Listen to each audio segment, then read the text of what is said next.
Hi grade 11s, so nice to be back with you again.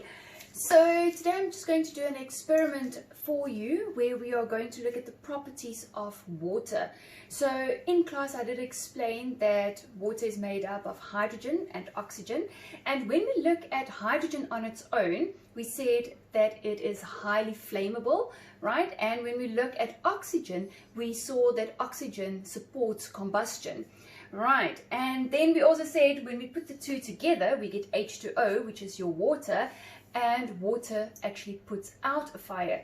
So we've got two reactants that are highly flammable, supports combustion and all that, and then when we put them together and we chemically bond them together, they form another compound or a new compound that actually has total different properties, of which it is actually to put out a fire and not support combustion. So I'm going to show you quickly. I'm going to make my own hydrogen gas this morning. So I've got my base. Let's see. So I've got my base over here, and I'm just going to add a bit of water to that. So I'm starting with this because it's a gas and it needs to inflate the balloon that I'm going to put over.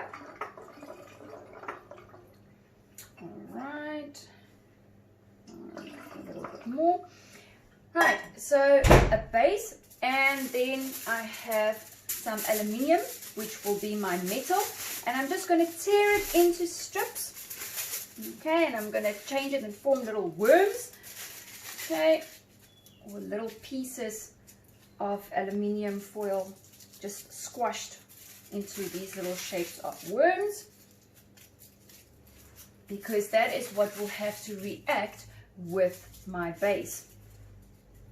Right, and this one I think I'm just going to roll up like this, because this foil is a little bit thinner than some of the other foil that I've worked with before. And this is the experiment that I wanted to show you in class, but we never had time, so I hope you're going to enjoy it today. There we go. And maybe a little bit more. Okay. Right, so the first gas, number one on the periodic table, is hydrogen gas. And I'm going to put all these little strips of aluminium into this wine bottle. And there we go. I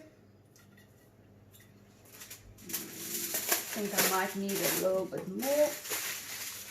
Okay, it is starting to react though. It's making little bubbles.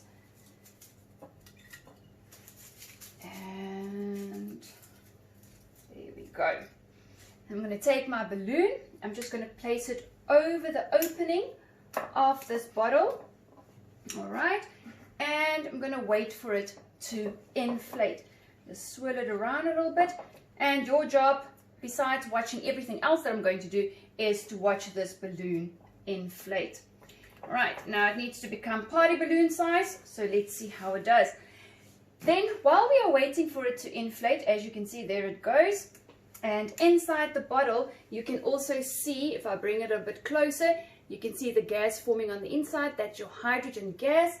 Once I take the balloon off, and if you get to inhale some of that gas, it is quite a bit strong, en jy gaan hoes en proes en al daai tipe van dinge. So hierdie is waterstofgas wat nou vorm met my metaal en my basis wat ek in die water ingemeng het. Reg.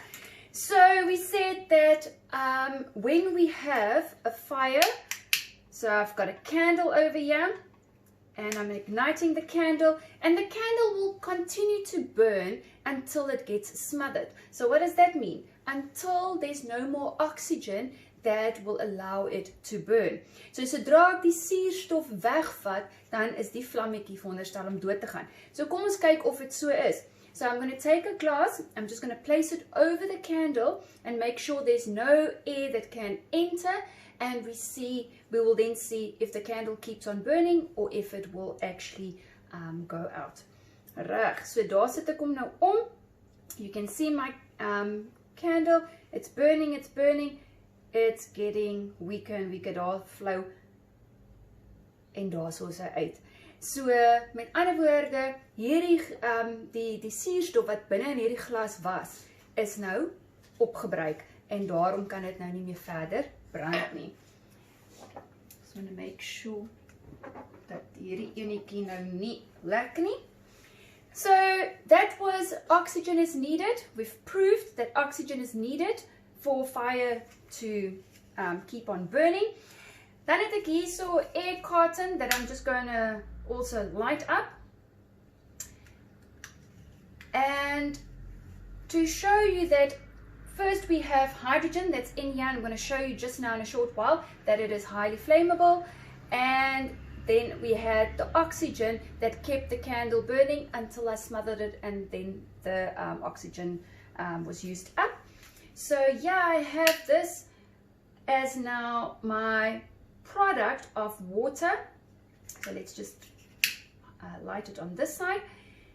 So I've got the hydrogen gas that's filling up the balloon.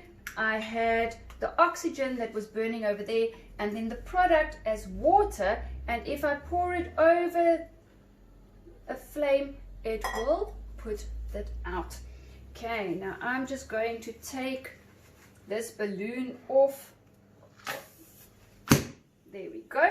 And the gas that you see coming out of this bottle, this is what hydrogen gas looks like. Okay, so I'm just going to put it at the back over here so we don't inhale too much, because it is quite potent. Alright, so inside this balloon there's supposed to be hydrogen gas, and it's also as light, almost as light as helium. So we know that if you put helium in a balloon, what happens? It floats. Hydrogen gas, also very light. What does it do? It floats. Alright, so I'm just going to pause the video quickly so that I can go outside where I'm going to ignite this balloon with the helium, the hydrogen gas, sorry, in it, so that we can show you how flammable it really is. See you just now. Okay.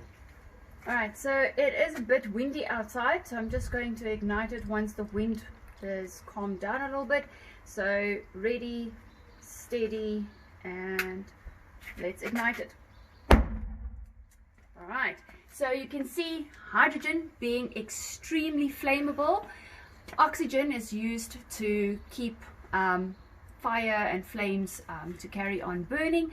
And then if we put the two together, it actually puts out a fire. So I hope this helps you to understand, and that it was a fun video for you to have a look at. Hope see you hopefully soon. Enjoy the rest of your day. Bye.